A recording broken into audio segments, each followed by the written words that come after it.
अभी मैं दो मुहावरे बोलूँगा। एक आपने बहुत सुना होगा कि काफ़ी लोग बोलते हैं वो इंसान तो तकदीर का सांड है। और दूसरा कि भाई किस्मत तो उनकी भी होती है जिनके हाथ नहीं होते हैं, क्योंकि काफ़ी लोग बोलते हैं ना किस्मत हाथ में लिखा हुआ है एंड ऑल दैट। तो ये दोनों जो फ्रेज़ हैं, इसमें कुछ लोग ये कहते हैं कि किस्मत बोली कोई चीज़ नहीं होती, कुछ लोग कहते हैं कि सिर्फ आपका मेहनत ही आपका डिटरमाइन करता है किस्मत। एंड कुछ लोगों का ये थॉट प्रोसेस है कि हम अपने किस्मत को इम्प्रूव कर सकते हैं।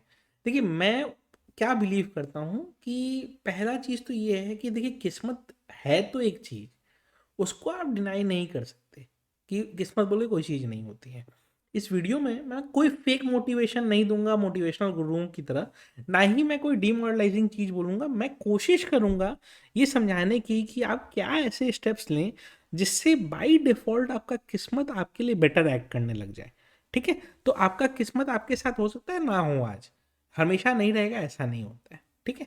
तो जिस दिन वो साथ देगा उस दिन के लिए आपको पहले से अपना कुछ लाइफ में सिस्टम बिल्ड करके रखना चाहिए। वही सिस्टम आपको आगे चल के जब किस्मत आपका साथ देना चालू करेगा तो वो सिस्टम आपका काम आएगा। और कोई ज़रूरी नहीं है कि वो किस्मत आपके 25 साल के एज में साथ दे, 35 के एज में दे, 50 के एज में दे, या फिर आपके रिटायरमेंट के बाद दे।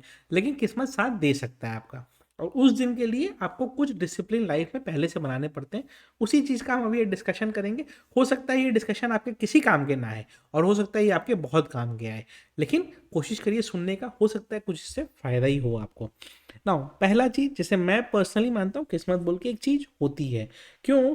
क्योंकि कोई एक आदमी मान लीजिए गरीब परिवार में पैदा हुआ और कोई एक आदमी अंबानी के घर में पैदा हुआ। ठीक है? तो अब धीरू भाई अंबानी के घर में भी बच्चे पैदा हुए, और ये कोई नॉर्मल साधारण आदमी के घर में पैदा हुए बच्चे। बट उसी घर में दो बच्चे पैदा हुए, अनिल अंबानी, मुकेश अंबानी। अच्छा, अब उसमें भी कुछ बच्चे मुकेश अंबानी के घर में आए, कुछ अनिल अंबानी के घर में आए। वो दोनों में भी सेम है क्या? फैमिली तो ट्री एक ही थी, बट आगे चल के उनके कर्मा बदल गए ना। तो किस्मत बदलते टाइम नहीं लगती है। ये जो कंसेप्ट है वो इसी चीज़ को डिटरमाइन करता है कि आपका किस्मत बहुत अच्छा था, आपका ख़राब हो सकता है, और ख़राब था बहुत अच्छा हो सकता है।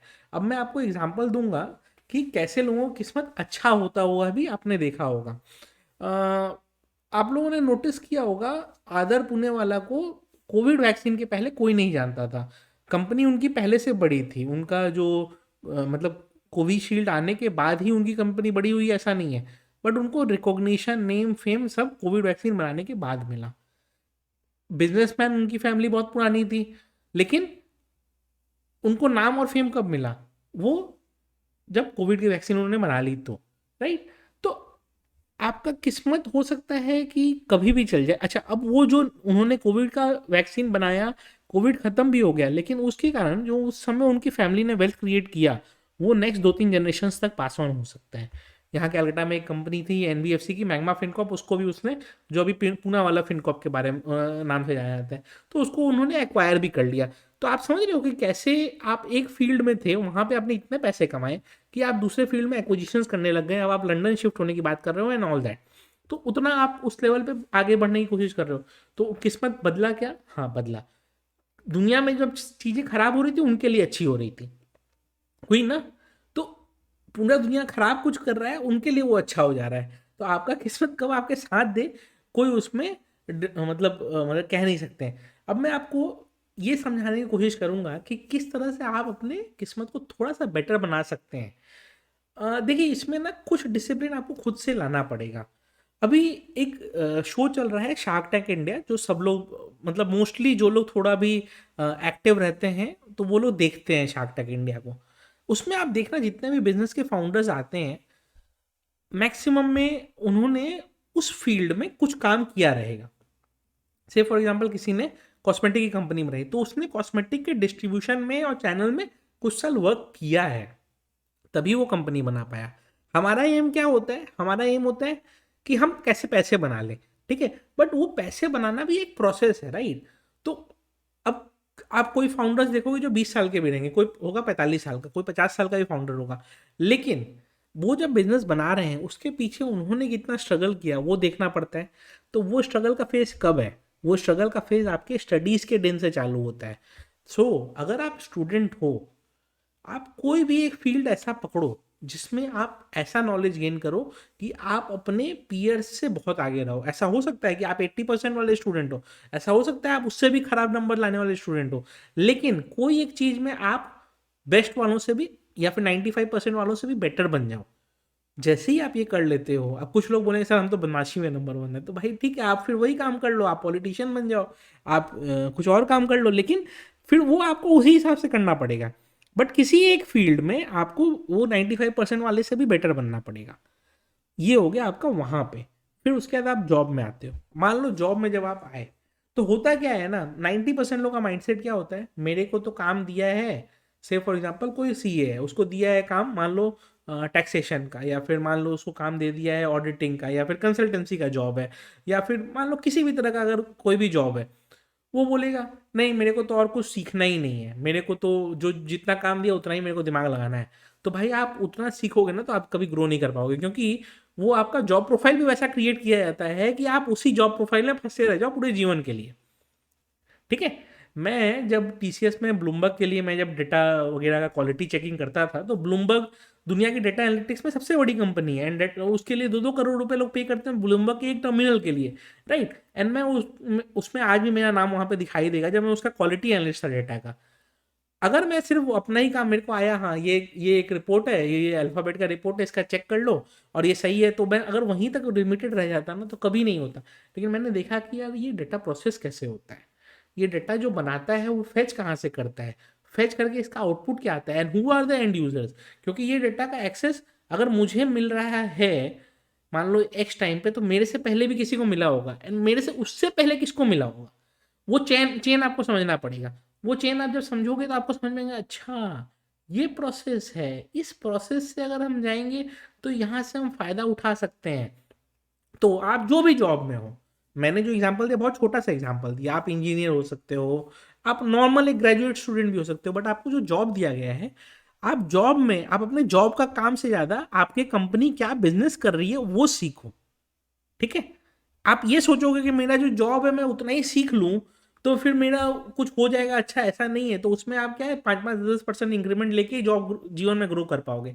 आप खुद का कभी कुछ बड़ा नहीं कर पाओगे, आपकी किस्मत कभी आपको वो अपॉर्चुनिटी देगी ही नहीं। वो अपॉर्चुनिटी आपको तब मिलेगी जब आप ये सीखो कि आपकी कंपनी क्या काम करती है। कुछ लोग बोलेंगे सर मैं तो इन्फी में काम करता हूँ, मैं थोड़ी इन्फी बना लूंगा। भाई लेकिन इन्फी में आप काम करते हो, इन्फी के लाखों प्रोजेक्ट्स हैं, उस प्रोजेक्ट्स में आपने कौन से प्रोजेक्ट के लिए क्या काम किया, उसमें वहां पे क्या प्रॉब्लम सॉल्व हो रही थी, एंड वो प्रॉब्लम का एक्चुअल क्या था, एंड उस सॉल्यूशन को कोई और रेप्लिकेट करता है कि नहीं करता है, उसमें कितने एंड यूजर्स हैं, उसमें कितना आप नॉलेज गेन कर सकते हो, उसमें अगर आप बनाने की कोशिश करो तो आपका टारगेट ऑडियंस क्या होना चाहिए, उसमें आप कुछ रिफाइन करके ये इन्फी को ही वो प्रोडक्ट चिपका सकते हो क्या। तो वो सब आपको जज करना पड़ता है। ये नहीं कि भाई हमने जॉब मिला है, मेरे को दिया गया है ये 4 चीज का टेक्निकल मतलब वो असिस्टेंस देना है, तो यही 4 चीज मैंने सीखा और खत्म। बट वो टेक्निकल प्रॉब्लम आ क्यों रहा है ये फाइंड आउट करना ज़्यादा अच्छा है, रादर देन उसको बार बार डिवर्क करना। ठीक है। तो ये एक मेन चीज़ होता है, वहाँ पे आपको सीखना हो। मान लो आप बिजनेस में हो, और बिजनेस में टाइम साइकिल खराब अच्छा चलते रहता है, ये एक नॉर्मल चीज़ है और ये नॉर्मल फिनोमेना है। अगर आप बिजनेस में हो, से फॉर एग्जांपल आपको लगता है कि हाँ हम ये जो बिजनेस कर रहे हैं ये मेरा प्राइमरी बिजनेस है जिसको हम बिजनेस नाम दिए ए, इसके साथ साथ इससे रिलेटेड मैं क्या बिजनेस बी भी कर सकता हूँ जिससे भले पैसे कम आए, लेकिन एटलीस्ट एक बैकअप क्रिएट हो कि अगर ये खराब हो तो वहां पे हम कुछ तो फॉल बैक कर सकें। और वो जो बी बिजनेस है वो इससे कंप्लीटली डिफरेंट नहीं होना चाहिए, नहीं तो आपको एक्सपर्टाइज ही कभी नहीं आएगा। आपको एक्सपर्टाइज कब आएगा, जब आप बिजनेस ए जो आप कर रहे हो उसी से रिलेटेड बिजनेस बी भी आप खड़ा करने की कोशिश करो, एंड तब आपका क्या है धीरे धीरे आप उसको अगर कर पाओगे तो एक तो आपका रेवेन्यू इंक्रीज करने की आप कोशिश करोगे, सेकेंड आपका डिपेंडेंसी किसी एक लाइन ऑफ बिजनेस से कम हो जाएगा। अब इसको हम किस तरीके से समझें, से फॉर एग्जांपल मान लो आपका बिजनेस है, मान लो आपका एक फूड का ही बिजनेस है, चलो ठीक है, आपका एक रेस्टोरेंट है, चलो मान लेते हैं एक रेस्टोरेंट है, या आप एक डॉक्टर हो और आपका एक मेडिकल क्लिनिक है। ठीक है। अब डॉक्टर को तो मैं ये नहीं कहूँगा ना कि सर आप जाके इंजीनियरिंग का भी काम सीखो, लेकिन एक डॉक्टर एटलीस्ट अपना जो मतलब से फॉर एग्जांपल जैसे मैं यूट्यूब वीडियोस बनाता हूँ, ट्रेडिंग भी करता हूँ, यूट्यूब वीडियोस भी बनाता हूँ, तो आप अपना नॉलेज का कुछ वैसा कर सको, सेमिनार्स का कुछ कर सको, कुछ प्रोडक्ट पॉडकास्ट वगैरह कर सको, कहीं आप किसी कॉलेजेस में पढ़ा सको, या कहीं कुछ नॉलेज इम्पार्ट कर सको। जैसे शॉप हुआ, हमने डिस्कस किया, चलो रेस्टोरेंट है आपका, ठीक है, आपका रेस्टोरेंट है, आप किसी आपका एग्जिस्टिंग रेस्टोरेंट है, बट आपके रेस्टोरेंट में क्या हर टाइम कस्टमर्स रहते हैं, लंच और डिनर के टाइम ज़्यादा रहते हैं, बट उसी रेस्टोरेंट में आप किसी क्लाउड किचन को क्या रेंट पे दे सकते हो? दे सकते हो, तो हाँ बहुत अच्छी बात है। तो उस क्लाउड किचन को रेंट पे दे दो, तो सो दैट आपका कुछ रेंटल इनकम भी आता रहे। वो यूज तो आपका रेस्टोरेंट ही कर रहा है, बट वो उसको क्लाउड किचन आप दे रहे हो, तो वो क्या कर रहा है, अपना बैठ के वहीं बना रहा है और वहां से अपना जोमेटो स्विगी में डिलीवरी लगा रहा है। क्या नुकसान है आपको? आपको रेंट भी आ रहा है, प्लस आपका इंफ्रास्ट्रक्चर जो यूज हो रहा है उसका पैसा वो देगा ही आपको, तो क्या दिक्कत है आपको? उसको भी कॉस्टिंग बचेगी उसकी। तो इस तरीके से नेगोशिएट करने की कोशिश करो, आसपास देखो कि क्या अपॉर्चुनिटीज बन रही हैं। तब किसी दिन ये जो प्रोसेसेस आप फॉलो करोगे, तो किसी दिन आपका किस्मत आपके साथ रहेगा, एंड आपको नहीं पता चलेगा किस दिन आपका किस्मत आपको किन ऊंचाइयों तक ले जा सकता है। अब ये तो मैंने बिगिनिंग स्टेज पे बता दिया, बट मान लो आप मिड लेवल पे पहुंच गए हो, 45-50 के एज ब्रैकेट में पहुंच गए हो, तब आप क्या करोगे? देखिए, मैं खुद उस एज ब्रैकेट में नहीं पहुंचा हूं, तो मुझे ये एक्सपीरियंस तो नहीं है कि आप तब क्या करोगे। बट मेरा ये मानना है कि आप 45-50 तक अगर पहुंच गए हो, और अगर आप अपने पीयर से कंपेयर करो फिर, और आपके पीयर से अगर आप आगे हो, तो आपने ऑलरेडी लाइफ में काफ़ी अच्छा किया है। अब बस आपको ये करना है कि आपका एम क्या होना चाहिए, कि आप जो एग्जिस्टिंग करते हो उसके संग सोसाइटी को क्या वैल्यू आप ऐड कर सकते हो। अगर आप सोसाइटी को वैल्यू ऐड करने का चालू कर दोगे ना, तो आपका सेकेंड सोर्स ऑफ इनकम चालू हो जाएगा। एंड वैल्यू एडिशन करते करते करते करते ये हो सकता है कि आपका वहां से अर्निंग्स भी आने लग जाए, और हो सकता है किसी दिन आपका किस्मत भी बदल जाए। अब मैं इसका रिलेटिव एग्जांपल क्या दे सकता हूँ? मैं इसका रिलेटिव एग्जांपल ये दे सकता हूँ, आपने मान लीजिए किसी आप कॉलोनी में रहते हो, या किसी सोसाइटी में रहते हो, किसी हाउसिंग कॉम्प्लेक्स में रहते हो। कुछ लोग आपको हाउसिंग कॉम्प्लेक्सेस में बहुत एक्टिव दिखाई देते हैं, कुछ लोग बहुत पैसिव दिखाई देते हैं। जो एक्टिव वाले होते हैं ना, वो पता है क्यों एक्टिव होते हैं? ऐसा नहीं है कि जो मेंटेनेंस का पैसा है उससे कुछ बच के निकल जाता है, वो खाने के लिए एक्टिव रहते हैं। वो इसलिए एक्टिव रहते हैं क्योंकि उनको रहता है कि नहीं भाई, मेरे को सोशलाइज करना है, मेरे को ये मतलब अपना सर्कल बनाना है, एंड ऑल दैट। होता क्या है ना, वही सर्कल किसी दिन आपका किस्मत बदल देता है। आपने सर्कल बनाया, वही सर्कल से किसी दिन आपको कुछ काम आ गया, या अरे यार अच्छा तू ये काम करता है ना, देखना यहाँ पे ये चीज चल रहा है। वो कब बना? जब आप खुद एक्टिव रहे तो। ठीक है, तो ये सब चीजें आप कर सकते हो आप अपने एज ब्रैकेट में जाके। प्लस जैसा मैंने बताया कि आप लोगों को सिखाने या कोई चीज कर सकते हो। चार लोग तो बात सुनेंगे, उनको समझाने की कोशिश कर सकते हो। कोई कोई भी एक चीज में आपने अगर डोमेन एक्सपर्टाइज ले लिया है, आप किसी को गाइडेंस दे सकते हो, तो वो आप करने की कोशिश करो। अगर आप ये सोचते हो कि हाँ हम मान लीजिए हम कुछ वैसा नहीं कर सकते हैं, तो ठीक है, आप वैसा अगर मान लीजिए आप वैसा नहीं भी कर सकते हो, से फॉर एग्जांपल आप सोचते हो कि हाँ हम तो गाइडेंस नहीं दे सकते हैं, हम तो किसी को नॉलेज शेयर नहीं कर सकते क्योंकि हमारे पास वैसा एक्सपर्टाइज नहीं है। ऐसा बहुत लोगों के साथ होगा, क्योंकि सब लोग लाइफ में एक्स्ट्राऑर्डिनरी हो जरूरी नहीं है, बट मीडियोकर से ऊपर होने पे ही आपका काम हो जाएगा। ठीक है, तो वो लोगों का किस्मत कब उनको साथ देगा? देखिए, वो लोगों की किस्मत आप जो कर रहे हो उसी को रिगरसली करते रहोगे तो साथ देगा। यानी कि बाकी लोगों को एक्स्ट्रा एफर्ट, चूंकि वो ऑलरेडी थोड़ा मीडियोकर से ऊपर है एंड थोड़ा बेटर वो कर रहे हैं, तो उनको हर चीज में थोड़ा सा पहले से प्रोएक्टिव रहना पड़ेगा। बट जो पीछे setback and laid back life lead करते हैं, वो जो कर रहे हैं उसको ही अगर वो ईमानदारी से करते रहें, तो एटलीस्ट उनके टाइम कभी खराब नहीं आएगा।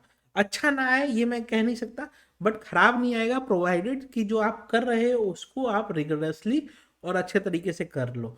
तो किस्मत जो हमने डिस्कस किया ना कि आप अपने हाथों की किस्मत बदल सकते हो, वो किस्मत बदलने के लिए आपको कोशिश करनी पड़ती है। एंड ये कोशिश कहाँ से आएगा?